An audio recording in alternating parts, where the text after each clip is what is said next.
ദൈവനാമം മഹത്വപ്പെടുമാറാകട്ടെ. ഇന്ന് സഹോദരങ്ങളുടെ പ്രാർത്ഥനയിലും സാബു സഹോദരൻ്റെ വചന ശുശ്രൂഷയിലും ചില പൊതുവായിട്ടുള്ള കാര്യങ്ങൾ ഞാൻ ശ്രദ്ധിക്കുകയുണ്ടായി. അനിൽ ബാബു സഹോദരൻ സ്തോത്രം ചെയ്തപ്പോൾ ജീവിതത്തിൽ ഫലം ഉണ്ടാകുന്നതിന് വേണ്ടി പ്രാർത്ഥിച്ചത് ഞാൻ ശ്രദ്ധിച്ചു. ഫേബമോൾ സ്തോത്രം ചെയ്തപ്പോഴും അതിനോട് ചേർന്നതായിട്ടുള്ള ചിന്തയാണ് എനിക്ക് കിട്ടിയത്. മാനസാന്തരത്തിന് തക്ക ഫലം കായ്ക്കുന്നതിനെക്കുറിച്ചാണ് സാബു സഹോദരൻ നമ്മളോട് സംസാരിച്ചത്. അപ്പോൾ അത് ഒന്നുകൂടി നമ്മളുടെ ഹൃദയത്തിൽ ഉറപ്പാക്കേണ്ടതിന് ചില കാര്യങ്ങൾ കൂടി ദൈവവചനത്തിൽ നമുക്ക് ചിന്തിക്കാം എന്ന് ഞാൻ വിചാരിക്കുന്നു. എന്തിനാണ് ദൈവം കുറേ ആളുകളെ വിളിച്ച്, അല്ലെങ്കിൽ കർത്താവിൻ്റെ വിളി കേട്ട് കുറേ ആളുകൾ കർത്താവിൻ്റെ പിന്നാലെ ഇറങ്ങി പുറപ്പെട്ടിരിക്കുന്നത്? യോഹന്നാൻ എഴുതിയ സുവിശേഷം 15-ാം അധ്യായത്തിൻ്റെ 16-ാമത്തെ വാക്യത്തിൽ നാം ഇപ്രകാരമാണ് വായിക്കുന്നത്: നിങ്ങൾ പോയി ഫലം കായ്ക്കേണ്ടതിനും നിങ്ങളുടെ ഫലം നിലനിൽക്കേണ്ടതിനും നിങ്ങളെ ആക്കി വെച്ചുമിരിക്കുന്നു. നിങ്ങൾ എന്നെ തിരഞ്ഞെടുത്തു എന്നല്ല, ഞാൻ നിങ്ങളെ തിരഞ്ഞെടുത്തു. നിങ്ങൾ പോയി ഫലം കായ്ക്കേണ്ടതിന് നിങ്ങളുടെ ഫലം നിലനിൽക്കേണ്ടതിനും നിങ്ങളെ ആക്കി വെച്ചുമിരിക്കുന്നു. അപ്പോൾ എന്തിനാണ് തിരഞ്ഞെടുത്തത്? നമ്മൾ കർത്താവിനെ തിരഞ്ഞെടുത്തതല്ല, കർത്താവ് നമ്മളെ തിരഞ്ഞെടുത്തതാണ്. എന്തിനാണ്? ഫലം കായ്ക്കണം, പിന്നെ അത് നിലനിൽക്കുകയും വേണം. അതിനെ നമുക്ക് വേണമെങ്കിൽ ഇങ്ങനെ ചിന്തിക്കാം: നിലനിൽക്കുന്ന ഫലം കായ്ക്കുന്നതിന് വേണ്ടി ഞാൻ നിങ്ങളെ തിരഞ്ഞെടുത്തു. അപ്പോൾ ഫലം ഒക്കെ നമ്മൾ എന്തെങ്കിലും വൃക്ഷങ്ങൾ നടുമ്പോൾ അതിൻ്റെ ലക്ഷ്യം എന്താ? തെങ്ങ് നട്ടാൽ എന്താണ്? ഫലം വേണം, അല്ലേ? അതുപോലെ നമ്മൾ എന്തെങ്കിലും പൂച്ചെടികളൊക്കെ നട്ട് കഴിഞ്ഞാൽ നമുക്ക് എന്താ വേണ്ടേ? നല്ല പൂക്കൾ വേണം. നാം ചെയ്യുന്ന എല്ലാ കാര്യത്തിനും നാം ഫലം ആഗ്രഹിക്കുന്നുണ്ട്. എനിക്ക് ഒരു ഫലവും വേണ്ട എന്ന് വിചാരിച്ച് നമ്മൾ സുബോധമുള്ള ആരും ഒന്നും ചെയ്യാറില്ല, അല്ലേ? നമ്മളൊരു വീട് പണിയുമ്പോൾ അതിൽ നിന്ന് നമ്മൾ ഉദ്ദേശിക്കുന്ന ഫലം എന്താ? നമുക്കതിനകത്ത് കാലാവസ്ഥയുടെ പ്രതികൂലവും ഒന്നുമില്ലാതെ അതിനകത്ത് സമാധാനത്തോടെ ജീവിക്കാൻ കഴിയണം. അപ്പോൾ ഒരു കാര്യവും ഒരു ഫലവും പ്രതീക്ഷിക്കാതെ നാം ചെയ്യുന്നില്ല, ദൈവവും ചെയ്യുന്നില്ല. ഫലം കായ്ക്കുക എന്ന് പറഞ്ഞത് നമ്മെ ദൈവം തിരഞ്ഞെടുത്തതിൻ്റെ ലക്ഷ്യമാണ്. അപ്പോൾ നമ്മളെല്ലാവരും അങ്ങനെ ഫലം കായ്ച്ച് നിറഞ്ഞ് നിൽക്കുന്ന ആളുകളാണോ? അല്ലേ? അപ്പോൾ പിന്നെ കർത്താവ് എന്തിനാ തിരഞ്ഞെടുത്തേ? കേട്ടില്ല. ഫലം കായ്ച്ച് പൂവിട്ടു. അത് ഫലമായി വരുന്നതേ ഉള്ളൂ. കർത്താവ് നാളെ വന്നു കഴിഞ്ഞാൽ കർത്താവിന് ഫലമാണോ കിട്ടുക? പൂവും കുറെ ഇലയുമാണോ ഉണ്ടാവുക? അപ്പം നമ്മൾക്ക് രക്ഷിക്കപ്പെട്ടിട്ട് ഒരു പക്ഷേ 5, 10, 15, 20, 30, 40 ഒക്കെ വർഷമായവരാണ്. ഇപ്പോഴും നമ്മളിൽ പൂവേ ഉള്ളുവെങ്കിൽ നീ എന്നാണ് നമ്മൾ ഫലം കായ്ക്കാനായിട്ട് തുടങ്ങുന്നത്? ദൈവത്തിന് എന്നാണ് നമ്മളിൽ നിന്ന് ഒരു ഫലം പ്രതീക്ഷിക്കാനുള്ളത്? അതൊന്ന് നാം ചിന്തിക്കേണ്ടത് ആവശ്യമാണ്. അപ്പോൾ ഫലമില്ല, പൂവേ ഉള്ളൂ. ഈ മാവിലൊക്കെ പൂവുണ്ടായി കഴിഞ്ഞു കഴിഞ്ഞാൽ ഫലമുണ്ടാകുമെന്ന് ഉറപ്പുണ്ടോ? യാതൊരു ഉറപ്പുമില്ല. അപ്പോൾ പൂവേ ഉള്ളൂ എന്ന് പറഞ്ഞാൽ അത് ഫലമായി തീരുമെന്നുള്ളതിന് യാതൊരു ഗ്യാരണ്ടിയുമില്ല.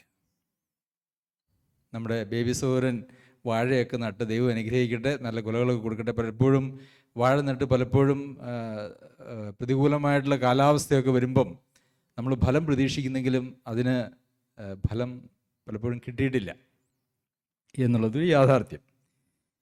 ശരി, നമ്മുടെ കൃഷി കാര്യങ്ങൾ വിട്ടിട്ട് ആത്മീയമായ മേഖലയിലേക്ക് വരുമ്പോൾ ഫലം കായ്ക്കണമെങ്കിൽ ഫലം കായ്ക്കാനായിട്ടാണ്, അത് നിലനിൽക്കുന്ന ഫലം കായ്ക്കാനായിട്ടാണ് കർത്താവ് നമ്മെ തിരഞ്ഞെടുത്ത് വിട്ടിരിക്കുന്നത് എന്ന് നമ്മൾ വായിച്ചു. അപ്പോൾ ഈ ഫലം കായ്ക്കണമെങ്കിൽ എന്ത് ചെയ്യണം എന്നുള്ളതാണ് ഒരു പ്രധാനപ്പെട്ട ചോദ്യം, അല്ലേ? എന്താണ് ഫലം കായ്ക്കുന്നതിന് നാം ചെയ്യേണ്ടത്? എന്ത് ചെയ്യണം? നമ്മളങ്ങനെ രാവിലെയും ഉച്ചയ്ക്കും ഒക്കെ വൈകുന്നേരമൊക്കെ 3 നേരം പ്രാർത്ഥിച്ചു, ബൈബിൾ വായിച്ചു, സഭായോഗങ്ങൾക്കൊക്കെ പങ്കെടുത്തു, അല്ലേ? ഇതൊക്കെ നമ്മളെല്ലാവരും ചെയ്യുന്നില്ലേ?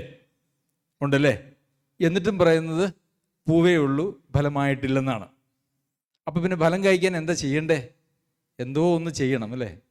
ഇന്ന് രാവിലെ ഒരു സഹോദരൻ എനിക്ക് മെസ്സേജ് അയച്ചു. നമ്മുടെ സന്ദേശങ്ങൾ കേട്ടിട്ടാണ്. സഹോദരായി സ്നേഹിക്കണം എന്ന് പറയുന്നു, പക്ഷെ അതങ്ങ് ഉണ്ടാവുന്നില്ല. ഈ സ്നേഹം ഉണ്ടാകാനായിട്ട് ഞാൻ എന്താ ചെയ്യേണ്ടത്? നമ്മുടെ സഭയിലല്ല, പുറത്തുള്ളൊരു സഭയിലെയാണ്. അപ്പോൾ അതിന് ഞാനൊരു മറുപടിയൊക്കെ കൊടുത്തു. അപ്പോൾ പുള്ളിക്ക് മറുപടിയൊക്കെ തൃപ്തികരമായി. അതാണ് വേണ്ടതെന്നൊക്കെ പുള്ളി പറഞ്ഞു. എന്ന് പറഞ്ഞതുപോലെ നമ്മൾ ഫലം കായ്ക്കണം. എന്ത് ചെയ്യണം ഫലം കായ്ക്കാൻ? ഫലം കായ്ക്കാൻ എന്ത് ചെയ്യണമെന്ന് അറിഞ്ഞാലേ നമുക്കത് ചെയ്ത് ഫലം കായ്പ്പിക്കാൻ കഴിയുള്ളൂ, അല്ലേ? തെങ്ങിനും കവുങ്ങിനും ഒക്കെ ആണെങ്കിൽ വല്ല വളമൊക്കെ ഇട്ട് വെള്ളമൊക്കെ ഒഴിച്ചു കൊടുത്ത് ഒക്കെ നമുക്ക് നോക്കാമായിരുന്നു. നമ്മളിൽ എന്താ ചെയ്യേണ്ടത്? ഫലം കായ്ക്കാൻ ചെത്തി വെടുപ്പാക്കണം, അല്ലേ? പിന്നെ ഉത്തരം എന്തെങ്കിലും ഉണ്ടോ? സ്നേഹിക്കണം. പിന്നെ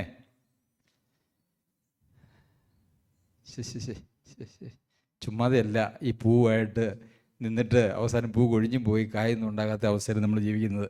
ശരി, നമുക്ക് 15-ാം അധ്യായത്തിൻ്റെ 5-ാം വാക്യത്തിൽ, ഞാൻ മുന്തിരിവള്ളിയും നിങ്ങൾ കൊമ്പുകളുമാകുന്നു, ഒരുത്തൻ എന്നിലും ഞാൻ അവനിലും വസിക്കുന്നുവെങ്കിൽ അവൻ വളരെ ഫലം കായ്ക്കും, എന്നെ പിരിഞ്ഞ് നിങ്ങൾക്ക് ഒന്നും ചെയ്യുവാൻ കഴിയില്ല. അപ്പോൾ ഫലം കായ്ക്കാനായിട്ട് എന്താ ചെയ്യണ്ടേ? കർത്താവിൽ വസിച്ചാൽ മതിയോ?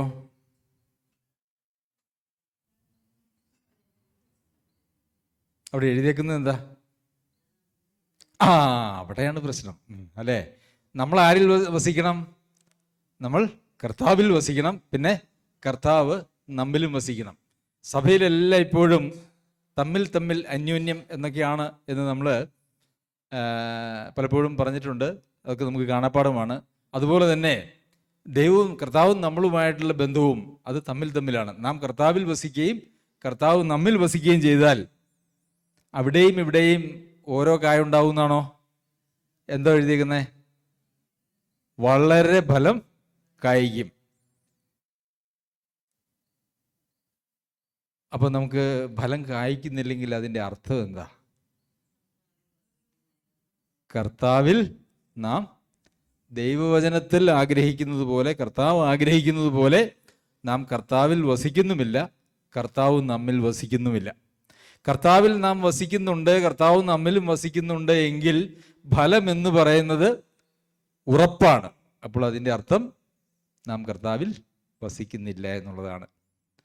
ഇത്രയേറെ കാലം ദൈവവചനം പഠിക്കുകയും പ്രാർത്ഥിക്കുകയും സഭായോഗങ്ങളിൽ പങ്കെടുക്കുകയും ഒക്കെ ചെയ്തിട്ട് അവസാനം കർത്താവിൽ വസിക്കുന്നില്ല എന്നുള്ളതാണോ, അല്ലെങ്കിൽ കർത്താവ് നമ്മിൽ വസിക്കുന്നില്ല എന്നുള്ളതാണോ ഒരു കണ്ടെത്തൽ? ഇപ്പോഴെങ്കിലും അത് കണ്ടെത്തിയാൽ ഞാൻ വിചാരിക്കുന്നു നാം താമസിച്ചു പോയിട്ടില്ല. 10 കന്യാകുമാരുടെ ഉപമ നമ്മൾ ശ്രദ്ധിക്കുന്നുണ്ട്. എല്ലാവരും കർത്താവിന് വേണ്ടി കാത്തിരുന്നവരാ, അല്ലേ? എല്ലാവരും കർത്താവിന് വേണ്ടി കാത്തിരുന്നവരാ. പക്ഷെ 5 പേർക്ക് കർത്താവ് വരുമ്പോൾ പോകാനായിട്ട് സാധിച്ചുള്ളൂ. നമ്മളെല്ലാവരും കർത്താവിനെ കാത്തിരിക്കുന്നവർ. കർത്താവിനെ കാത്തിരിക്കുന്നവരെല്ലാവരും അങ്ങ് എത്തുമോ? അവസാനം വരെ കാത്തിരിക്കുന്നതിൻ്റെ ആവശ്യമുണ്ട്. അപ്പോൾ അതിനുശേഷം അവിടെ ഒരു വാക്ക് പ്രത്യേകിച്ച് അവിടെ എഴുതിയിട്ടുണ്ട്. 5-ാം വാക്യത്തിൻ്റെ അവസാന ഭാഗം എന്താണ്? എന്നെ പിരിഞ്ഞ് നിങ്ങൾക്ക് ഒന്നും ചെയ്യുവാൻ കഴിയില്ല. അതിൻ്റെ അർത്ഥം എന്താ?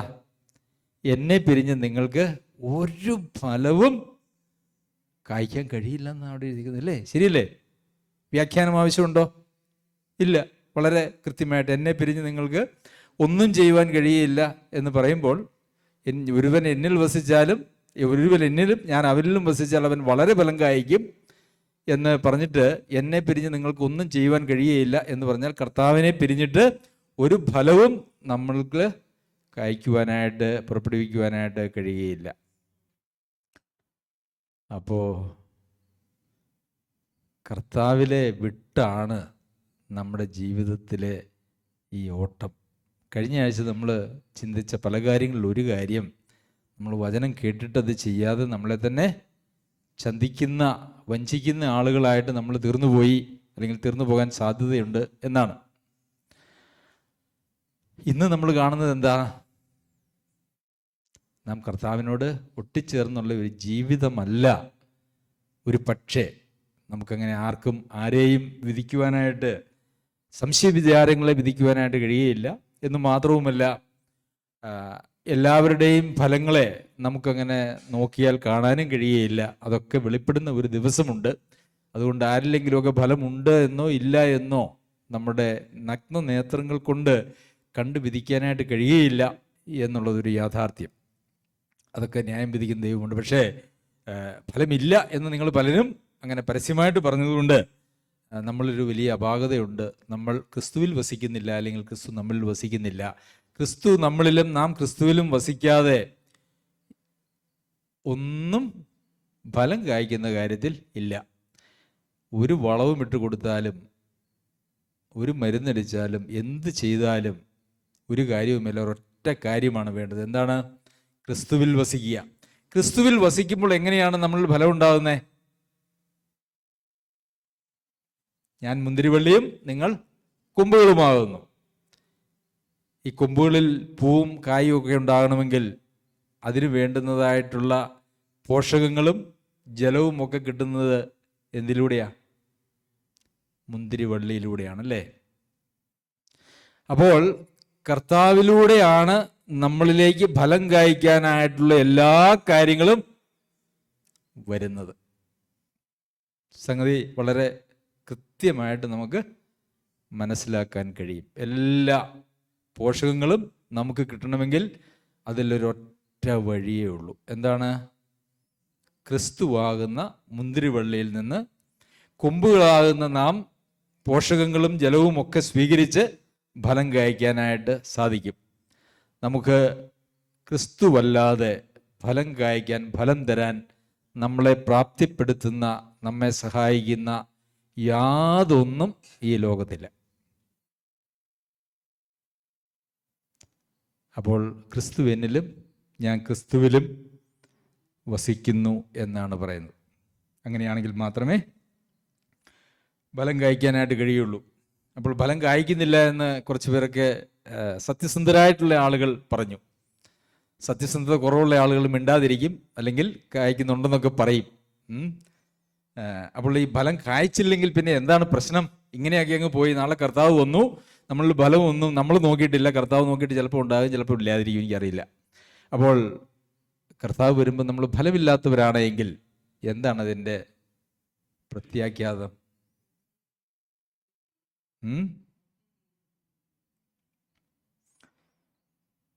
15-ാം അധ്യായത്തിൻ്റെ 2-ാം വാക്യത്തിൽ, എന്നിൽ കായ്ക്കാത്ത കൊമ്പൊക്കെയും അവൻ നീക്കിക്കളയുന്നു.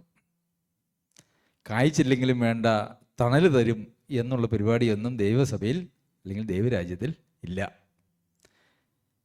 സഭയിൽ ഒത്തിരി ആളുകളൊക്കെ വന്നാൽ ഫലമില്ലെങ്കിലും, അല്ലെ, നമ്മളെ സംബന്ധിച്ചിടത്തോളം, ഇന്ന് നമ്മളെയല്ല, നമ്മുടെ ഈ ലോകത്ത് ഇന്നത്തെ സഭകളെ സംബന്ധിച്ചിടത്തോളം ഫലമൊന്നുമില്ലെങ്കിലും കുഴപ്പമില്ല, ആൾക്കൂട്ടമുണ്ടെങ്കിൽ അതിൻ്റെ നേതാക്കന്മാർ പ്രതീക്ഷിക്കുന്നതായിട്ടുള്ള ചില ഗുണങ്ങളുണ്ട്, അതുകൊണ്ട് തൃപ്തരാണ്. ആൾക്കൂട്ടത്തിലാണ്, ഫലത്തിൽ ആർക്കും വലിയ താല്പര്യമൊന്നുമില്ല.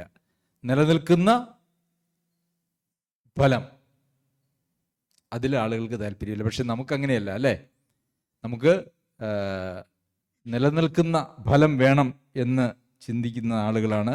അപ്പോൾ കായ്ക്കാത്ത കൊമ്പൊക്കെയും അവൻ നീക്കിക്കളയുന്നു. മത്തായിയുടെ സുവിശേഷത്തിൽ കർത്താവ് ഇതിനെക്കുറിച്ച് പറയുന്നത്, ഇപ്പോൾ തന്നെ വൃക്ഷങ്ങളുടെ ചുവട്ടിന് കോടാലി വെച്ചിരിക്കുന്നു, നല്ല ഫലം കായ്ക്കാത്ത വൃക്ഷമെല്ലാം വെട്ടി തീയിൽ ഇട്ട് കളയുന്നു. അവിടെ ഫലം എന്ന് മാത്രവുമല്ല, അതിനൊരു വിശേഷണം കൂടെ കൊടുത്തിട്ടുണ്ട്. എന്താണ്? നല്ല ഫലം, അല്ലേ? അപ്പം ഫലം കായ്ച്ചാൽ 2 തരം ഫലം കായ്ക്കാം എന്നുള്ളതാണ് വചനത്തിൽ നമുക്ക് കാണാനായിട്ട് കഴിയുന്നത്. എന്തൊക്കെയാണ്? 1, നല്ല ഫലം കായ്ക്കാം, 2, മോശം ഫലവും കായ്ക്കാം. സാധാരണഗതിയിൽ ഈ ആകാത്ത ഫലം അല്ലെങ്കിൽ മോശം ഫലം, നല്ല ഫലം ഇല്ലെങ്കിൽ സാധാരണഗതിയിൽ എങ്ങനെയാണെന്നറിയാമോ? ആകാത്ത ഫലമായിരിക്കും ഉണ്ടാവുക. അപ്പോൾ നല്ല ഫലം നമ്മളിൽ കായ്ക്കുന്നില്ല, ദൈവത്തിന് ഫലകരമായിട്ടല്ല നാം ജീവിക്കുന്നതെങ്കിൽ നമ്മിൽ ഉണ്ടാവുന്നത് മോശം ഫലമാണ്. അങ്ങനെ മോശം ഫലം ആണ് എങ്കിൽ കോടാലി എവിടെ ഇരിക്കുന്നേ? എവിടെ ഇരിക്കുന്നേ? ചുവട്ടിന്, അല്ലേ? വൃക്ഷത്തിൻ്റെ ചുവട്ടിന് കോടാലി വെച്ചിരിക്കുന്നു. കേൾക്കുമ്പോൾ ഒരു ഭയം തോന്നുന്നുണ്ടോ? ഉണ്ടോ? ഉണ്ടോ? ഉണ്ട്.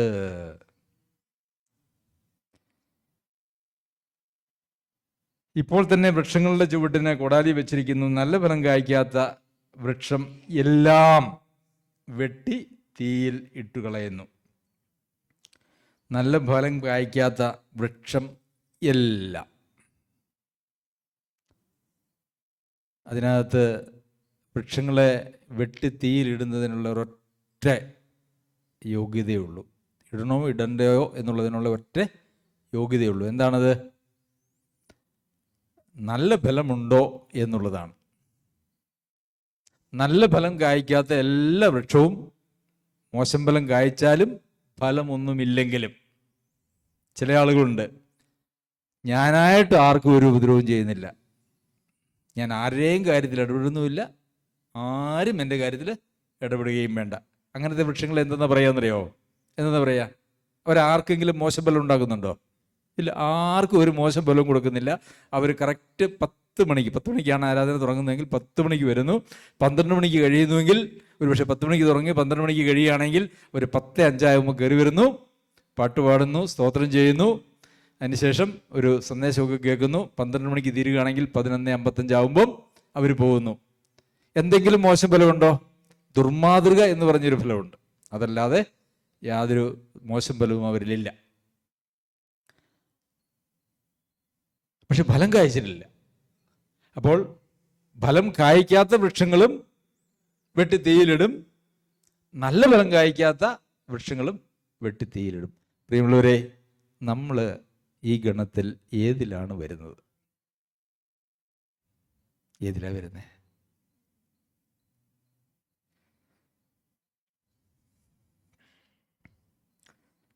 പിന്നെ നല്ല വൃക്ഷമൊക്കെയും നല്ല ഫലം കായ്ക്കുന്നു, ആകാത്ത വൃക്ഷമോ ആകാത്ത ഫലം കായ്ക്കുന്നു. അപ്പം നല്ല ഫലമല്ല കായ്ക്കുന്നത്, ആകാത്ത ഫലമാണ് നമ്മളിൽ നിന്നുളവാകുന്നത് എങ്കിൽ വൃക്ഷം എന്താണ്? വൃക്ഷം എന്താ? ആകാത്ത വൃക്ഷം. എന്നാൽ എന്ന് വെച്ചാൽ നാം രക്ഷിക്കപ്പെട്ടിട്ടില്ല എന്നാണ് അതിൻ്റെ അർത്ഥം. അല്ലെങ്കിൽ ആ രക്ഷയിൽ നിന്നും ആ വിശ്വാസത്തിൽ നിന്നും നാം പിന്നോക്കം പോയി. സഭായോഗത്തിനൊക്കെ വരുന്നുണ്ടാവും, ബൈബിളും വായിക്കുന്നുണ്ടാവും, പ്രാർത്ഥിക്കുന്നുണ്ടാവും, ചിലപ്പോൾ പ്രസംഗിക്കുന്നുണ്ടാവും. അങ്ങനെയുള്ള പ്രസംഗിക്കുന്ന ഒത്തിരി ആളുകളെ കുറിച്ച് കർത്താവ് പറഞ്ഞു. പ്രസംഗിക്കുക മാത്രമല്ല, അവര് ഭൂതങ്ങളെ പുറത്താക്കുകയും അന്യഭാഷയിൽ സംസാരിക്കുകയും പ്രവചിക്കുകയും വീര്യപ്രവൃത്തികൾ ചെയ്യുന്നൊക്കെ ആളുകളെ കുറിച്ച് നമ്മൾ പലപ്പോഴും ചിന്തിക്കാറുള്ള കാര്യങ്ങളാണ്. അപ്പം വൃക്ഷം മോശമാണ് എങ്കിൽ ഫലം മോശമായിരിക്കും. അപ്പോൾ ഫലം മോശമാണ് എങ്കിൽ നമുക്ക് എന്ത് മനസ്സിലാക്കാം? ആള് മോശമാണ്, വൃക്ഷം മോശമാണ്. മോശം വൃക്ഷം എന്ന് പറഞ്ഞാൽ എന്താ അർത്ഥം? കർത്താവിൽ വസിക്കാത്ത എല്ലാവരും മോശമാണ്. കർത്താവിൽ വസിക്കുകയും കർത്താവ് നമ്മിൽ വസിക്കുകയും ചെയ്യുന്നില്ലെങ്കിൽ ആ വൃക്ഷത്തിനൊരിക്കലും നല്ലതാവാനായിട്ട് കഴിയില്ല. കാരണം നന്മ വരുന്നത് മുഴുവൻ കർത്താവിലൂടെയാണ്. തിന്മയെ നീക്കുന്നതും കർത്താവാണ്.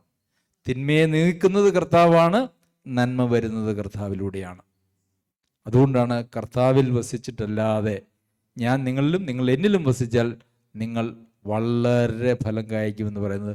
അല്ലെങ്കിൽ നിങ്ങൾക്ക് ഒന്നും ചെയ്യുവാൻ കഴിയില്ല. അത് ആ പ്രയോഗം എത്ര മനോഹരമാണ് എന്നൊന്ന് ആലോചിച്ച് നോക്കൂ. എന്നിൽ വസിച്ചാൽ, ഞാൻ നിങ്ങളിൽ വസിച്ചാൽ നിങ്ങൾ വളരെ ഫലം കായ്ക്കും, അല്ലേ? അതുപോലെ തന്നെ എന്നെ പിരിഞ്ഞ് നിങ്ങൾക്ക് എല്ലാം ചെയ്യാൻ കഴിയില്ലെന്നാണോ? കുറച്ചൊക്കെ ചെയ്യാമെന്നാണോ? അല്ല, ഒന്നും, അല്ലേ? എന്ന് വെച്ചാൽ ഒരു കാര്യം പോലും ചെയ്യാൻ പറ്റില്ല എന്നാണ് അതിൻ്റെ അർത്ഥം. അപ്പോൾ നല്ല വൃക്ഷത്തിൽ നിന്ന് മോശം ഫലം ഉണ്ടാവുകയില്ല, മോശം വൃക്ഷത്തിൽ നിന്ന് നല്ല ഫലം ഉണ്ടാവില്ല. അതും കർത്താവ് പറഞ്ഞതായിട്ടുള്ള വാക്കാണ്. വൃക്ഷം നല്ലതാണെങ്കിൽ എപ്പോഴും ഫലം നല്ലതായിരിക്കും, വൃക്ഷം മോശമാണെങ്കിൽ എപ്പോഴും ഫലവും മോശമായിരിക്കും. അപ്പം നമ്മളിൽ നിന്നുളവാകുന്ന ഫലം, നല്ല ഫലങ്ങൾ ഏതൊക്കെയാ? നമ്മളിൽ നിന്നുളവാകുന്ന നല്ല ഫലങ്ങൾ ഏതൊക്കെയാ? പറഞ്ഞോ. ശരി. അറിയാം. വചനമൊക്കെ നമുക്കറിയാം. നമുക്ക് കാണാപ്പാടം അറിയാവുന്നൊരു വാക്യം അല്ലേ? ഏതാണ്? ഗലാത്യർക്ക് എഴുതിയ ലേഖനം 5-ാം അധ്യായം 19 മുതൽ 23 വരെയുള്ള വാക്യങ്ങൾ നല്ല ഫലങ്ങളെക്കുറിച്ചും മോശം ഫലങ്ങളെക്കുറിച്ചും വിശദമായിട്ട് പറയുന്നതാണ്. ആത്മാവിൻ്റെ ഫലം, ജഡത്തിൻ്റെ പ്രവൃത്തികൾ എന്നുള്ള ആ ഒരു ഗണത്തിൽ വരുന്നതായിട്ടുള്ള ഫലം. അപ്പം നമ്മളിൽ നിന്ന് ഉളവാകുന്നതായിട്ടുള്ള ഫലം നല്ലതാണ് എങ്കിൽ വൃക്ഷവും നല്ലതാണ്. അങ്ങനെയെങ്കിൽ നമ്മിൽ വസിക്കുന്നത് കർത്താവാണ്, നാം കർത്താവിലും വസിക്കുന്നു. അവിടെ സ്നേഹം അല്ലേ? സ്നേഹത്തെക്കുറിച്ച് ഇന്ന് രാവിലെ ഒരു സഹോദരൻ എനിക്കൊരു വോയിസ് ഇട്ടത് ഞാൻ നേരത്തെ പറഞ്ഞല്ലോ. അതങ്ങ് സാധിക്കുന്നില്ല. ഇത് എങ്ങനെയാണിത് ഒന്ന് ഉള്ളിൽ ഉണ്ടാക്കാനായിട്ട് കഴിയുക എന്ന് വളരെ സങ്കടത്തോടെ ചോദിച്ചു. സങ്കടത്തോടെ ആണോ ഇല്ലെന്ന തരത്തിൽ അതോ അറിയാനായിട്ടാണോ എന്തോ ചോദിച്ചപ്പം ഞാനൊരു ഉത്തരം കൊടുത്തു. എങ്ങനെയാ സ്നേഹം നമ്മൾ ഉളവാകുന്നത്? നാളെ മുതൽ, ഇന്ന് അല്ലേ, നമ്മൾ പ്രസംഗം കേൾക്കുമ്പോൾ നമ്മൾ തീരുമാനിക്കുന്നത് എന്താ? ഇന്ന് മുതൽ ഇനി അങ്ങോട്ട് ഞാൻ എല്ലാവരെയും സ്നേഹിക്കും അല്ലേ? ഇന്ന് മുതൽ എൻ്റെ എല്ലാ കറയും ചുളുക്കും ഒക്കെ നീക്കി ഞാൻ നന്നാകാൻ പോവുകയാണ് എന്ന് നമ്മൾ ചിന്തിക്കുന്നത്. അത് ജഡത്തിൽ നിന്നുള്ളൊരു ചിന്തയാണ്. ഈ ജഡത്തിൽ നിന്നുള്ള ചിന്തയ്ക്ക് ഒരു പ്രശ്നമുണ്ട്. എന്താണെന്നറിയാമോ? അതിന് അല്പായുസേ ഉള്ളൂ. നമുക്ക് ഒരു ഭയങ്കര വൈകാരികമായ ഒരു ഉന്മേഷമൊക്കെ വന്നു കഴിയുമ്പം നമ്മൾ വിചാരിക്കും ഇന്ന് മുതൽ എല്ലാം ശരിയാക്കാൻ പോവുകയാണെന്ന് തീരുമാനിക്കും. ആ തീരുമാനത്തിന് അല്പായുസ് മാത്രമേ ഉള്ളൂ. കാരണം അത് കേവലം നമ്മുടെ ജഡത്തിലാണ്. ജഡത്തിൽ വിതയ്ക്കുന്നതായിട്ടുള്ള ഒരു വിത്തിനും, ജഡത്തിൽ വിതച്ചാൽ എന്ത് കൊയ്യും? നാശം കൊയ്യുമെന്നാണ്. ആത്മാവിൽ വിതയ്ക്കുന്ന വിത്താണ് അത് വലിയ വിളവ് നമുക്ക് നൽകുന്നത്. അപ്പോൾ സ്നേഹം, സന്തോഷം, സമാധാനം, ദയ, ദീർഘക്ഷമ, ദീർഘമായിട്ട് അതിപ്പോൾ നമ്മളത് എങ്ങനെയാണ് ഇതൊക്കെ നമ്മളിൽ വരുന്നതെന്നുള്ളതാണ് ചോദ്യം. അത് സാധിക്കുന്നില്ലെന്നുള്ളതാണ് പരാതി. എങ്ങനെയാണ് നമ്മളിൽ വരുന്നത്? ആ വാക്യം തുടങ്ങുന്നത് എങ്ങനെയാ? ആത്മാവിൻ്റെ ഫലമോ എന്ന് പറഞ്ഞാണ് ആ വാക്യം തുടങ്ങുന്നത്. ആത്മാവിൻ്റെ ഫലമോ. പ്രിയമുള്ളവരെ, ഇതാര് തരുന്നതാ? ദൈവാത്മാവും നമ്മിൽ വസിച്ചിട്ട് നമ്മളിൽ നിന്ന് ഉളവാകുന്നതായിട്ടുള്ള കാര്യങ്ങളാണ് ഈ ഫലം. ഞാൻ നിന്നിലും നിങ്ങൾ എന്നിലും വസിക്കും എന്ന് പറയുമ്പോൾ കർത്താവ് നമ്മിൽ വസിക്കുന്നത് എൻ്റെ ആത്മാവിനാലാണ്. നമ്മളോടുകൂടെ എന്നേക്കും ഇരിക്കേണ്ടതിന് കർത്താവ് നമ്മളിലേക്ക് നൽകിയിരിക്കുന്നത് പരിശുദ്ധാത്മാവിനെയാണ്. പരിശുദ്ധാത്മാവ് നമ്മിൽ വസിക്കുന്നു എന്ന് പറഞ്ഞാൽ അതിൻ്റെ അർത്ഥം കർത്താവ് നമ്മിൽ വസിക്കുന്നു, പിതാവും നമ്മിൽ വസിക്കുന്നു എന്നാണ്. പിതാവും പുത്രനും കൂടെയാണ് പരിശുദ്ധാത്മാവിനെ നമ്മുടെ ഹൃദയത്തിലേക്ക് അയക്കുന്നത് എന്നുള്ളത് കൊണ്ട് പിതാവും പുത്രനും നമ്മൾ വാസം ചെയ്യുന്നത് എങ്ങനെയാണ്? പരിശുദ്ധാത്മാവ് നമ്മിൽ വാസം ചെയ്യുന്നതിലൂടെയാണ്. ഓക്കെ. അപ്പോൾ നമ്മളുടെ ജീവിതത്തിൽ ഫലമുണ്ടാകണമെങ്കിൽ ദൈവാത്മാവിൻ്റെ പ്രവർത്തനത്തിന് നമ്മെ തന്നെ സമ്പൂർണമായിട്ട് വിധേയപ്പെടുത്തി കൊടുക്കുക എന്നുള്ള ഒരൊറ്റ കാര്യമുള്ളൂ. അതായത് നമ്മിൽ വസിക്കാനും നമുക്ക് വസിക്കാനും ഉള്ള ഒരൊറ്റയാൾ കർത്താവായ യേശു ക്രിസ്തു. ആ കർത്താവിൽ വസിക്കുക എന്നുള്ളത് മാത്രമാണ് നമ്മളിൽ ഫലം കായ്ക്കാനായിട്ടുള്ള അവസരം എന്ന് പറയുന്നത്. നിങ്ങളൊന്ന് ആലോചിച്ച് നോക്കൂ. ഒരു മുന്തിരിവള്ളിയിൽ കുറേ കൊമ്പുകളുണ്ട്. ഈ കൊമ്പുകൾ ഇനി നാളെ ഫലം കായ്ക്കാൻ കഴിയുമോ ഇല്ലയോ, ഫലം പൊഴിഞ്ഞു പോകുമോ, എത്ര ഫലം കായ്ക്കും, അങ്ങനെയുള്ള എന്തെങ്കിലും വേവലാതി ഈ കൊമ്പുകൾക്കുണ്ടോ? ഉണ്ടോ? കൊമ്പുകൾക്ക് അങ്ങനെയുള്ള വേവലാതിയൊന്നുമില്ല. അതുങ്ങൾ എന്താ ചെയ്യുന്നേ? ആ മുന്തിരിവള്ളിയിൽ വസിച്ചുകൊണ്ടിരിക്കും. ആ മുന്തിരിവള്ളിയിൽ വസിച്ചുകൊണ്ടിരുന്നു കഴിഞ്ഞാൽ ഫലം കായ്ക്കുന്നതിനെ കുറിച്ചുള്ള യാതൊരു ടെൻഷനും കൊമ്പുകൾക്ക് വേണ്ട. അത് സ്വാഭാവികമായിട്ട് അങ്ങ് സംഭവിക്കുമെന്നുള്ളതാണ്. പ്രിയമുള്ളവരെ, ഒറ്റ കാര്യമേ ഫലം കായ്ക്കാൻ നമുക്ക് ചെയ്യാനായിട്ടുള്ളൂ. എന്താ ചെയ്യണ്ടേ? കർത്താവിൽ വസിക്കുക, കർത്താവിൽ വസിക്കുക, കർത്താവ് എന്നിൽ വസിക്കുക. അത് വലിയ പ്രയാസമുള്ളൊരു കാര്യമാണോ? ആണോ? കർത്താവിൽ വസിക്കാനും കർത്താവ് എന്നിൽ വസിക്കുവാനും പ്രയാസമുള്ള കാര്യമാണോ? അതെപ്പോഴാണ് പ്രയാസം വരുന്നതെന്ന് അറിയാമോ? ഒരു രീതിയിൽ പറഞ്ഞാൽ ഇച്ചിരി പ്രയാസമാണ്. എപ്പോഴത് പ്രയാസമായിട്ട് നമുക്ക് തോന്നുന്നേ, അല്ലെ പ്രയാസമായിട്ട് വരാൻ സാധ്യതയുള്ളത്? നമുക്കറിയാം, പഴയ നിയമകാലത്ത് നമ്മുടെ ബാബു സഹോദരൻ കൂടെ പറയുന്നതായിട്ടുള്ള സമാഗമന കൂടാരവും വിശുദ്ധ സ്ഥലവും അതിവിശുദ്ധ സ്ഥലവും എവിടെയാണ് ദൈവത്തിൻ്റെ സാന്നിധ്യമുള്ളത്? അതിവിശുദ്ധ സ്ഥലത്ത് അല്ലേ? അപ്പോൾ ദൈവത്തിന് നമ്മിൽ വസിക്കണമെങ്കിൽ അതിന് ഒരു അതിവിശുദ്ധ സ്ഥലം വേണം. അപ്പോൾ നമ്മിൽ ദൈവം വസിക്കുവാനായിട്ട് തടസ്സമാകാവുന്ന ഏക കാര്യം അത് അതിവിശുദ്ധ സ്ഥലമാണോ എന്നുള്ളതാണ്. ശരി, അതിവിശുദ്ധ സ്ഥലമാകുന്നതിന് എന്താ തടസ്സമുള്ളേ? ഏതെങ്കിലും തടസ്സമുണ്ടോ? ഉണ്ടോ? പറ്റുമോ? നമുക്കൊക്കെ അതിവിശുദ്ധ സ്ഥലമാകാൻ പറ്റുമോ? പറ്റുമോ സാബു സഹോദര? പറ്റും. എങ്ങനെയാ? കർത്താവിൻ്റെ രക്തത്താൽ അല്ലേ? നമ്മളതിനെക്കുറിച്ച് എബ്രായ ലേഖനത്തിൽ വായിക്കുന്നത് ശുദ്ധവെള്ളത്താൽ. എങ്ങനെയാ തുടങ്ങുന്നേ? എങ്ങനെയാ വാക്യം തുടങ്ങുന്നേ? എങ്ങനെയാ സ്വരം തുടങ്ങുന്നേ? ഞാനത് വിട്ടുപോയി പെട്ടെന്ന്. ഹൃദയങ്ങളിൽ തളിക്കപ്പെട്ടവരും ശുദ്ധവെള്ളത്താൽ ശരീരം കഴുകപ്പെട്ടവരുമായി പരമാർത്ഥ ഹൃദയത്തോടെ അവൻ്റെ അടുത്ത് ചെല്ലുക. അപ്പോൾ അവൻ്റെ അടുത്ത് ചെല്ലാനും അവന് നമ്മളെ അടുത്ത് വരാനായിട്ടും നമ്മൾ അവൻ്റെ രക്തത്താൽ ഹൃദയങ്ങളിൽ തളിക്കപ്പെട്ടവരും ശുദ്ധവെള്ളത്താൽ ശരീരം കഴുകപ്പെട്ടവരുമായി പരമാർത്ഥ ഹൃദയത്തോടെ അങ്ങ് ചെന്നാൽ മതി. കർത്താവ് നമ്മയും സ്വീകരിക്കും, കർത്താവ് നമ്മിൽ വസിക്കുകയും ചെയ്യും. അപ്പോൾ ഈ അതിവിശുദ്ധ സ്ഥലത്ത് മാത്രമേ കർത്താവിന് വസിക്കാനായിട്ട് കഴിയുള്ളൂ. ഈ വിശുദ്ധ സ്ഥലത്തെ അല്ലെങ്കിൽ അതിവിശുദ്ധ സ്ഥലത്തെ മലിനപ്പെടുത്തുന്നത് എന്തൊക്കെയാ? അതും ഗലാത്യർക്ക് എഴുതിയ ലേഖനം 5-ാം അധ്യായത്തിൻ്റെ 19 മുതലുള്ള വായിക്കാണ്. എന്തൊക്കെയാ? അസൂയ അല്ലേ? നമുക്ക് ലിസ്റ്റൊക്കെ നമുക്കറിയാം. അത്യാവശ്യം ചിലതൊക്കെ നമ്മുടെ പക്കൽ ഉണ്ട്. അത്യാവശ്യമൊക്കെ നമ്മുടെ കയ്യിലുണ്ട് താനും.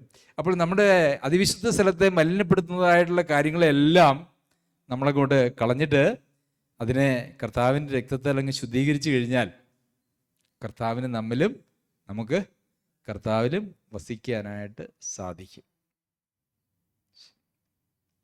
അപ്പോൾ ഫലം കായ്ക്കുന്നതിനെ കുറിച്ച് നമ്മളങ്ങനെ വായിച്ചു. പുതിയ നിയമത്തിൽ ഫിലിപ്പിയർക്ക് ലേഖനം എഴുതുമ്പോൾ പൗലോസ് അപ്പോസ്തലൻ ഉപയോഗിക്കുന്നതിലൊരു പ്രയോഗമുണ്ട്. ദൈവത്തിൻ്റെ മഹത്വത്തിനും പുകഴ്ചയ്ക്കുമായിട്ട് യേശു ക്രിസ്തുവിനാൽ നീതിഫലം നിറഞ്ഞവരുമായി തീരണം എന്ന് ഞാൻ പ്രാർത്ഥിക്കുന്നു. അപ്പോൾ ഫിലിപ്പിയിലെ വിശ്വാസികളെ സംബന്ധിക്കുന്ന പൗലോസ് അപ്പോസ്തലന്റെ പ്രാർത്ഥന എന്താണ്? നീതിഫലം നിറഞ്ഞവരായി തീരണം. അതിലെയും ഇതിലെയും വല്ലപ്പോഴും അല്ലേ? ഒത്തിരി വിശ്വാസികളുടെയും താല്പര്യം എന്ന് പറയുന്നത് അങ്ങനെ നീതിഫലം നിറവൊന്നും വേണ്ട, അങ്ങനെ നിറഞ്ഞ് ഫുള്ളൊന്നും കായ്ച്ചിരിക്കേണ്ടതായിട്ടുള്ള ആവശ്യമില്ല. വല്ലപ്പോഴും ഒക്കെ ഓരോ ഫലം അല്ലേ? വല്ലപ്പോഴും. നിങ്ങളൊന്ന് ആലോചിച്ച് നോക്കൂ. ഒരു മാവ്, ഇപ്പം മാങ്ങയൊക്കെ ഉള്ളൊരു കാലഘട്ടമാണ്. ഒരു മാവേല്, ഒരു വലിയ മാവേല്, ഇതിലെ ഓരോ മാങ്ങ കിടക്കുന്നുണ്ട്. എന്നാലത് നിറച്ച് മാങ്ങാപ്പഴം അങ്ങനെ തൂങ്ങിക്കിടക്കുന്ന ഒരു അവസ്ഥ ഒന്ന് ആലോചിച്ച് നോക്കി.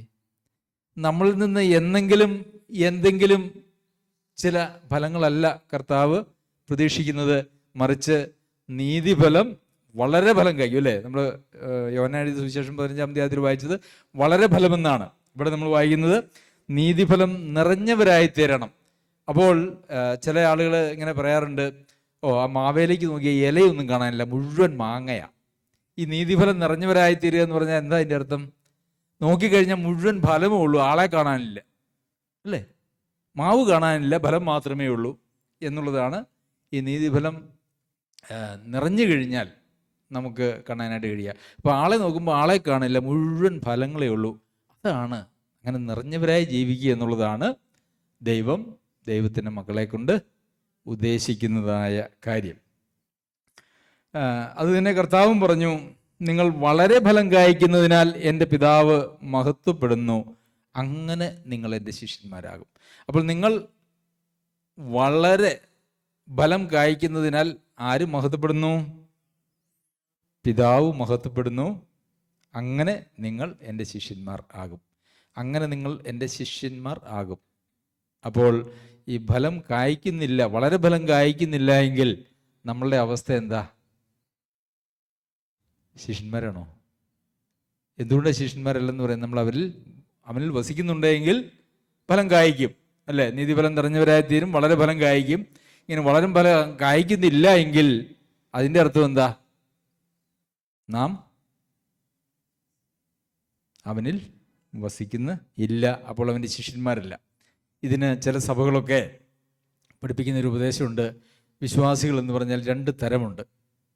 വീണ്ടും ജനിച്ച ആളുകൾ 2 തരമുണ്ട്. എന്തൊക്കെയാണ് 2 തരം? എന്തൊക്കെയാ? കേട്ടില്ല. ആത്മീകര ജഡികര, അത് അവരങ്ങനെയല്ല പറയുക. അവർ പറയുക വിശ്വാസികളുണ്ട്, പിന്നെ ശിഷ്യന്മാരുണ്ട്. ഇത് 2 വിഭാഗമാണെന്നാണ് പറയുന്നത്. അങ്ങനെ ബൈബിളിൽ എവിടെയെങ്കിലും നിങ്ങൾ കണ്ടിട്ടുണ്ടോ? വിശ്വാസികൾ അങ്ങനെയാണെങ്കിൽ നമുക്ക് സഭയിൽ ആളുകളെ വിശ്വാസികളെന്നും ശിഷ്യന്മാരെന്നും പറഞ്ഞ് തിരിക്കേണ്ടി വരും. സ്വർഗത്തിൽ ചെല്ലുമ്പോഴും അവിടെയും വിശ്വാസികളും ശിഷ്യന്മാരും അങ്ങനെ 2 തരം ഉണ്ടാകും. നമ്മുടെ യഹോവ സാക്ഷിക്കാരുടെ ഉപദേശത്തിൽ അങ്ങനെ 2 തരം ആളുകളുണ്ട് എന്നവർ പഠിപ്പിക്കുന്നുണ്ട്. Elite class, other sheep. 144,000 പെടുന്നതായിട്ടുള്ള ഏറ്റവും വലിയ ഗണവും പിന്നെ സാധാരണ ആളുകളും. അത് ഒരു തരത്തിൽ അല്ലെങ്കിൽ മറ്റൊരു തരത്തിൽ നമ്മളൊക്കെ ഞാനൊക്കെ അംഗമായിരുന്ന സഭയിൽ അങ്ങനെ പഠിപ്പിക്കുന്നുണ്ട്. വിശ്വാസികളും ശിഷ്യന്മാരും. ശിഷ്യന്മാരാകണമെങ്കിൽ ഒത്തിരിയേറെ ത്യാഗങ്ങളുണ്ട്, അല്ലാത്തവർക്ക് വിശ്വാസികളായിട്ട് തുടരാം. ഇതാണ് ആ പഠനത്തിൻ്റെ ഇതിവൃത്തം എന്ന് പറയുന്നത്. പ്രിയമുള്ളവരെ, അങ്ങനെയൊന്നും ബൈബിളിലില്ല കേട്ടോ. ഇത് കർത്താവിൻ്റെ ശിഷ്യന്മാരിൽ കണ്ടാൽ പ്രസാദമല്ലോ എന്നാണ് നമ്മൾ വായിക്കുന്നത്. ഇത് 2 ഗണമല്ല. എല്ലാവരെയും കർത്താവിൻ്റെ അന്ത്യകൽപ്പന എങ്ങനെയാ? ആകയാൽ നിങ്ങൾ പുറപ്പെട്ട് പിതാവിൻ്റെയും പുത്രൻ്റെയും പരിശുദ്ധാത്മാവിൻ്റെയും നാമത്തിൽ സ്നാനം കഴിപ്പിച്ച് ഞാൻ നിങ്ങളോട് കൽപ്പിച്ചതൊക്കെയും പ്രമാണിപ്പാൻ തക്ക ഉപദേശം കൊണ്ട് സകല ജാതികളെയും ആക്കിക്കൊള്ളണമെന്നാണോ? ശിഷ്യന്മാരാക്കിക്കൊള്ളണം. കൽപ്പന അത്രയേ ഉള്ളൂ. അല്ലാതെ കേവല വിശ്വാസികളൊന്നും ആർക്കും ദൈവത്തിന് അങ്ങനെ ഒരു പരിപാടിയില്ല. ഇവിടെയും പറയുന്നത് നിങ്ങൾ വളരെ ഫലം കായ്ക്കുന്നതിനാൽ എൻ്റെ ശിഷ്യന്മാർ ആകും. എന്തുകൊണ്ടാ? കർത്താവ് വളരെ ഫലം കായ്ച്ച ആളാണ്, അല്ലേ? കർത്താവ് എല്ലാവർക്കും യഹോവ എല്ലാവർക്കും നല്ലവൻ, ദൈവം എല്ലാവർക്കും നല്ലവൻ. വളരെ ഫലം കായ്ക്കുന്ന കർത്താവിൻ്റെ ശിഷ്യന്മാരായിട്ട് നമുക്ക് തീരണമെങ്കിൽ നാം എങ്ങനെയായിരിക്കണം? വളരെ ഫലം കായ്ക്കുന്ന ആളുകൾ ആയിരിക്കണം. ഫിലിപ്പിയർക്ക് വേണ്ടി പ്രാർത്ഥിക്കുമ്പോൾ പൗലോസ് അപ്പോസ്തലൻ അവർ നീതിഫലം നിറഞ്ഞവരായി തീരണം എന്ന് അവരെക്കുറിച്ച് പ്രാർത്ഥിച്ചു. അതേ പ്രാർത്ഥന കൊലോസ്യർക്ക് വേണ്ടി പ്രാർത്ഥിക്കുമ്പോഴും അവിടെയും നമുക്ക് കാണാനായിട്ട് സാധിക്കും.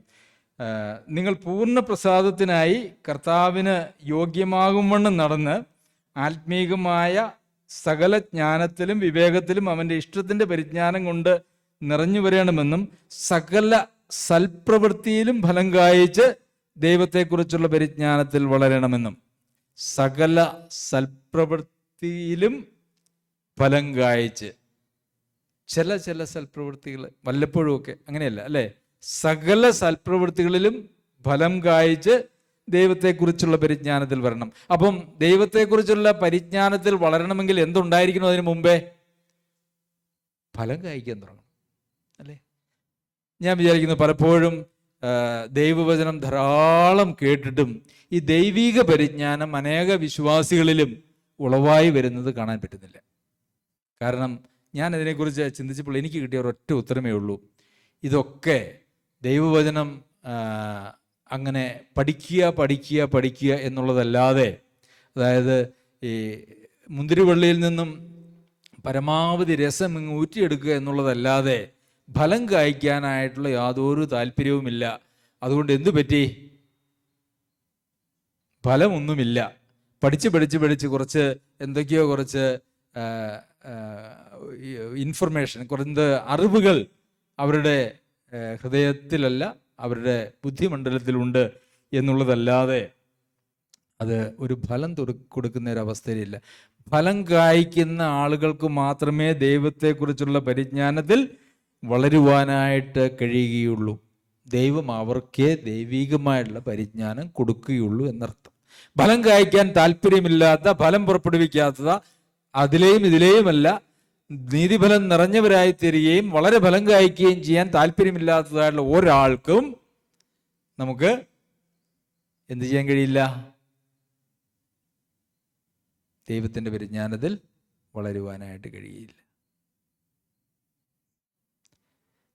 നമ്മൾ ഏതെങ്കിലുമൊക്കെ വൃക്ഷം നട്ടിട്ട് പരമാവധി നോക്കും, വളമിട്ടും വെള്ളം ഒഴിച്ചു നോക്കും, അല്ലേ? ഒരു സമയം കഴിയുമ്പം നമ്മൾ അതിനെ അങ്ങ് ഉപേക്ഷിക്കും. എന്ന് പറഞ്ഞതുപോലെ ദൈവം ഫലം കായ്ക്കാൻ തയ്യാറില്ലാത്ത, അതിനുവേണ്ടി കർത്താവിൽ വസിക്കുവാനും കർത്താവിന് തന്നിൽ വസിക്കുവാനും അനുവദിക്കാൻ മനസ്സില്ലാത്തതായിട്ടുള്ള വൃക്ഷങ്ങളെയൊക്കെ അങ്ങ് മാറ്റും. ദൈവിക പരിജ്ഞാനം എന്ന് പറയുന്നത് പ്രാപിക്കാൻ അവരുടെ ജീവിതത്തിൽ ഒരിക്കലും പറ്റില്ല. ദൈവിക പരിജ്ഞാനം നമ്മുടെ ഹൃദയങ്ങളിലേക്ക് തരുന്നത് ആരാണ്? അത് ദൈവമാണ്. ദൈവം നമ്മെ സംബന്ധിക്കുന്നതായിട്ടുള്ള പരിപാടി അങ്ങ് മാറ്റിവെക്കും. മാനസാന്തരപ്പെട്ട് എന്ന് യഥാസ്ഥാനപ്പെട്ട് കർത്താവിൻ്റെ സന്നിധിയിലേക്ക് വരുന്നുവോ അന്ന് മാത്രമേ ദൈവത്തിനായി ഫലം കായ്ക്കുവാനും അങ്ങനെ ദൈവിക പരിജ്ഞാനത്തിൽ വളരുവാനായിട്ടും നമുക്ക് കഴിയുകയുള്ളൂ. കൊലോസ്യരെക്കുറിച്ചുള്ള പ്രാർത്ഥന ഉള്ളതുപോലെ തന്നെ കൊലോസ്യരെക്കുറിച്ചുള്ളൊരു സാക്ഷ്യവും പൗലോസ് പറയുന്നുണ്ട്. എന്താണ്?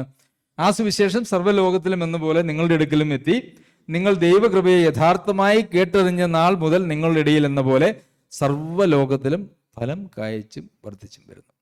അപ്പോൾ ഈ സുവിശേഷം അവരുടെ ഇടയിൽ വലിയ പ്രവൃത്തി ചെയ്തു. എന്താ പ്രവൃത്തി ചെയ്തേ? അവർ ദൈവകൃപയെ യഥാർത്ഥമായി കേട്ടറിഞ്ഞ നാൾ മുതൽ, അപ്പോൾ വളരെ ഫലം കായ്ച്ചും വരുന്നു എന്നാണ് പറയുന്നത്. ദൈവകൃപയെ യഥാർത്ഥമായി കേട്ട് അറിഞ്ഞ നാൾ മുതൽ, ദൈവകൃപയെ യഥാർത്ഥമായി കേട്ട് അറിഞ്ഞ നാൾ മുതൽ നിങ്ങളുടെ ഇടയിൽ എന്ന പോലെ സർവ്വലോകത്തിലും ഫലം കായ്ച്ചും വർദ്ധിച്ചും വരുന്നു. അപ്പോൾ ഈ ഫലം കായ്ക്കുകയും വർദ്ധിക്കുകയും ചെയ്യുന്നില്ലെങ്കിൽ അതിൻ്റെ അർത്ഥം ഈ ദൈവകൃപയെ നമ്മൾ യഥാർത്ഥമായി കേട്ട് അറിഞ്ഞിട്ടില്ല എന്നുള്ളതാണ് അതിൻ്റെ ഒരു കാര്യമെന്ന് പറയുന്നത്. ദൈവകൃപയെ യഥാർത്ഥമായി നാം കേൾക്കുകയോ അറിയുകയോ ചെയ്തിട്ടില്ല. ദൈവകൃപയെ യഥാർത്ഥമായി കേൾക്കും. ദൈവകൃപയെക്കുറിച്ച് നമ്മൾ കേട്ടിട്ടുണ്ടാവും. ദൈവകൃപയെ യഥാർത്ഥമായി കേട്ടറിഞ്ഞ നാൾ മുതൽ, അറിയുക എന്ന് പറഞ്ഞാൽ അത് നാം സ്വീകരിക്കുക എന്നുള്ളത് അർത്ഥം കൂടിയുണ്ട്. ദൈവകൃപയെക്കുറിച്ച് നമുക്ക് പ്രസംഗിക്കാനായിട്ടൊക്കെ പറ്റും, ഒത്തിരി സംസാരിക്കാൻ പറ്റും, അല്ലേ? വായിച്ച് ഒക്കെ നമുക്ക് പലർക്കും, അല്ലെങ്കിൽ നമുക്ക് എല്ലാവർക്കും, അല്ലെങ്കിൽ ലോകത്തിലെല്ലാവർക്കും ദൈവകൃപയെക്കുറിച്ച് കൃപ തരണം എന്നൊക്കെ വേണമെങ്കിൽ പറയാം. കൃപ തരണമെന്ന് പറയേണ്ടതായിട്ടുള്ളൊരു ആവശ്യമില്ല. കർത്താവ് നമ്മിൽ വസിക്കുകയും നാം കർത്താവിലുണ്ടെങ്കിൽ നമുക്ക് കൃപ അവിടെ ഉണ്ട്. കർത്താവ് ഉള്ളിടത്തൊക്കെയും കൃപയുണ്ട്. കൃപ തരണമെന്ന് പ്രാർത്ഥിക്കുകയല്ല, നമ്മെ ദൈവത്തിന് സമർപ്പിക്കുമ്പോൾ ആ കൃപ നമ്മളിൽ സ്വാഭാവികമായിട്ട് ഉളവാകുന്നതാണ്. കർത്താവ് നമ്മിൽ വസിക്കുമ്പോൾ അത് നമുക്ക് ദൈവത്തിൻ്റെ കൃപയും ലഭിക്കുന്നതാണ്. അപ്പോൾ ദൈവകൃപയെ യഥാർത്ഥമായി, ദൈവകൃപയെക്കുറിച്ച് എന്തെങ്കിലുമൊക്കെ പലയിടത്തു നിന്ന് കേട്ട ചില അറിവുകളല്ല, മറിച്ച് ദൈവകൃപയെ യഥാർത്ഥമായി കേട്ട് നാം അറിഞ്ഞു അല്ലെങ്കിൽ സ്വീകരിച്ച നാൾ മുതൽ അത് ഫലം കായ്ക്കുവാനായിട്ട് തുടങ്ങും. അപ്പോൾ പ്രിയമുള്ളവരെ, റോമർക്ക് ലേഖനം എഴുതുമ്പോൾ പൗലോസ് അപ്പോസ്തലൻ പറയുന്നത്, അതുകൊണ്ട് സഹോദരന്മാരെ നാം ദൈവത്തിന് ഫലം കായ്ക്കുമാറ്, അല്ലേ? എല്ലായിടത്തും അപ്പോസ്തലന്മാരും കർത്താവും അപ്പോസ്തലന്മാരും ഒക്കെ അതാണ് പറഞ്ഞത്, ദൈവത്തിന് ഫലം കായ്ക്കുക. നമ്മളുടെ ജീവിതം ദൈവത്തിന് ഫലം കായ്ക്കുന്ന ഒരു ജീവിതമാണോ? നാം ഫലമില്ലാത്ത വൃക്ഷങ്ങളാണോ? ഫലമില്ലാത്ത വൃക്ഷങ്ങളെ സംബന്ധിച്ച് കർത്താവ് പറയുന്നത് ചുവട്ടിന് കോടാലി വെച്ചിട്ടുണ്ട്. ഫലമില്ലാത്ത ഒരു അത്തിവൃക്ഷത്തിൻ്റെ അടുത്തിൽ ചെന്നപ്പോൾ കർത്താവ് അത് വെട്ടിക്കളയട്ടെ എന്ന് പറഞ്ഞ് വല്ല അതിന് കുറച്ചുകൂടി സമയം കൊടുക്കാം. കിളച്ച് വളവിട്ട് വെള്ളമൊഴിച്ചൊക്കെ നോക്കാം. ഫലം കായ്ച്ചെങ്കിലോ 1 വർഷം കൂടി അനുവദിക്കും. 1 വർഷം കൂടി ദൈവം അനുവദിച്ചാൽ നാം ഫലം കായ്ക്കുമോ? ദൈവം നമ്മെ സഹായിക്കട്ടെ. നമുക്ക് എല്ലാവർക്കും എഴുന്നേറ്റ് നിന്ന് ഒരു പാട്ട് പാടി പ്രാർത്ഥിച്ച് നമ്മുടെ മീറ്റിംഗ് അവസാനിപ്പിക്കും.